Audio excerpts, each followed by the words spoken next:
존중받지 못한다고 느껴지는 나이. 문제는 사람이 아니라 관계의 구조다. 나이가 들수록 이상한 경험을 하게 됩니다.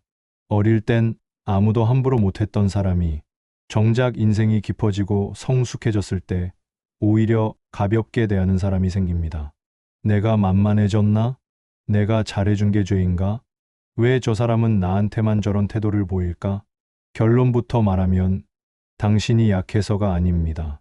관계의 구조가 이미 뒤틀린 상태이기 때문입니다. 사람은 원래 익숙한 사람을 가장 허술하게 대합니다. 그리고 아무 말도 안 하고 넘어가는 사람을 가장 가볍게 봅니다. 그래서 대접받고 싶다면 먼저 끊어야 하는 관계가 무엇인지 아는 것부터가 시작입니다. 그걸 잘라내면 오히려 새로운 존중이 들어오고 삶의 질이 달라집니다.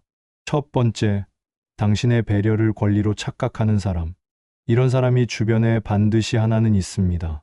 처음엔 작은 부탁으로 시작합니다. 이것 좀 도와줘.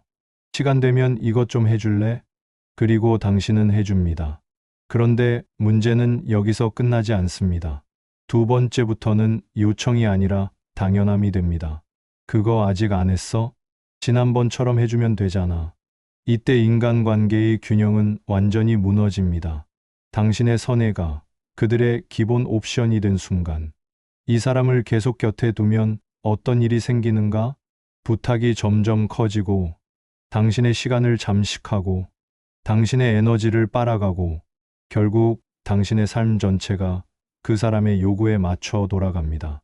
이 관계는 대접받기는커녕 당신의 가치를 스스로 무너뜨리는 구조입니다.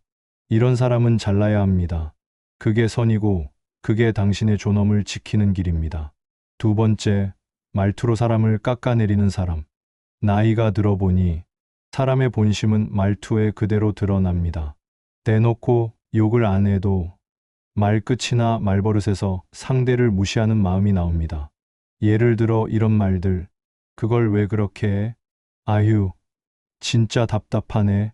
나이 먹고도 그걸 모르나? 됐어. 그냥 내가 할게. 이런 말투는 단순한 습관이 아니라 당신을 아래로 놓고 보는 마음의 표현입니다. 사람은 자기가 우위에 있다고 느끼는 사람에게만 이런 태도를 보입니다. 상대가 당신을 진심으로 존중했다면 절대 이런 말투가 나오지 않습니다. 이 사람을 곁에 두면 어떤 일이 생기는가? 대화할 때마다 자존감이 떨어지고 서로의 감정은 갈수록 상처받고 결국 당신의 말투까지 변해갑니다. 관계는 서로의 말투를 닮게 만듭니다.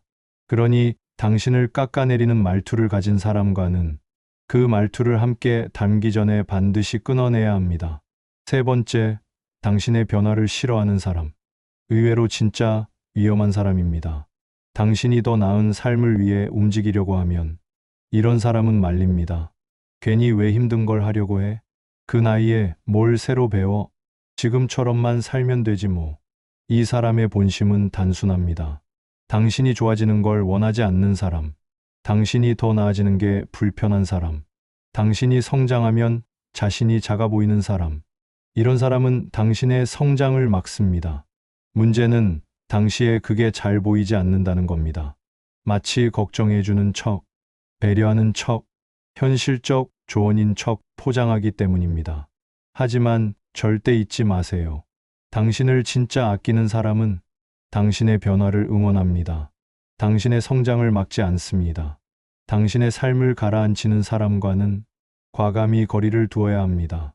네 번째, 당신이 아니면 안 되는 관계. 이건 듣기엔 좋아 보이지만 사실 가장 위험한 형태입니다. 내가 아니면 나 못 살아. 너 없으면 난 아무것도 못해. 언뜻 보기에 의지처럼 보이지만 실제로는 당신을 묶어두는 감정적 올가미입니다. 이 관계가 오래가면 당신은 다음과 같은 감정에 시달립니다. 죄책감, 책임감, 의무감, 부담, 심리적 피로. 그 사람은 당신의 관심과 에너지를 소유하려 하고 당신이 자기 곁에서 벗어나지 못하게 만듭니다. 그런데 중요한 건 이겁니다.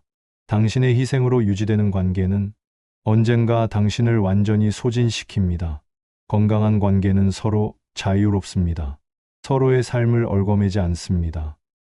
그러니 기댐이 지나쳐 이존의 단계로 간 관계라면 과감히 선을 그어야 합니다. 그게 당신의 정신을 지키는 길입니다.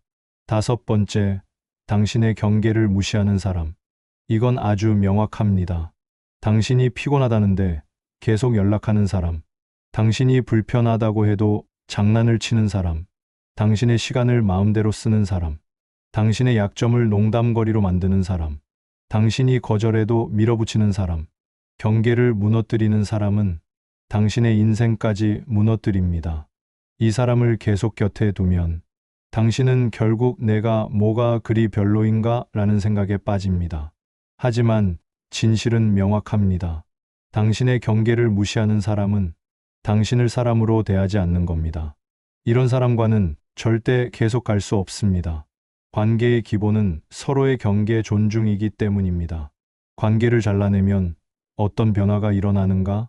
잘라낸다는 건 잔인함이 아닙니다. 실제로는 내 삶의 질을 되찾는 과정입니다. 관계 정리가 끝나면 놀라운 일이 벌어집니다. 마음이 조용해지고, 에너지가 돌아오고, 인간관계가 선명해지고, 스스로에 대한 존중이 강해지고, 새로운 인연이 들어오고, 그동안 못했던 일들이 가능해집니다. 그리고 무엇보다 중요한 변화는 이것입니다. 당신이 먼저 당신을 대접하게 됩니다. 사람은 스스로 대접하는 만큼 타인에게 대접받습니다. 자기 자신을 계속 희생시키고 참고 넘어가면서 타인에게 존중받기를 기대하는 건 불가능합니다. 관계를 정리하는 순간 당신의 기준이 올라갑니다. 그리고 기준을 올린 사람은 가벼운 대접을 받지 않습니다. 대접은 타인이 주는 것이 아니라 내가 허락하는 것이다. 인간관계에서 가장 중요한 건 누구와 가까이 지낼 것인가가 아니라 누구와 거리를 둘 것인가입니다. 당신을 지치게 만드는 사람, 당신을 가벼이 여기는 사람, 당신의 가치를 깎는 사람, 그런 사람을 잘라내는 건 이기적인 게 아니라 건강한 선택입니다. 대접은 요구해서 얻는 게 아니라 불필요한 관계를 정리할 때 비로소 들어옵니다. 당신이 당신의 삶에 좋은 사람만 남길 때 세상은 당신을 그만큼 대우하게 됩니다.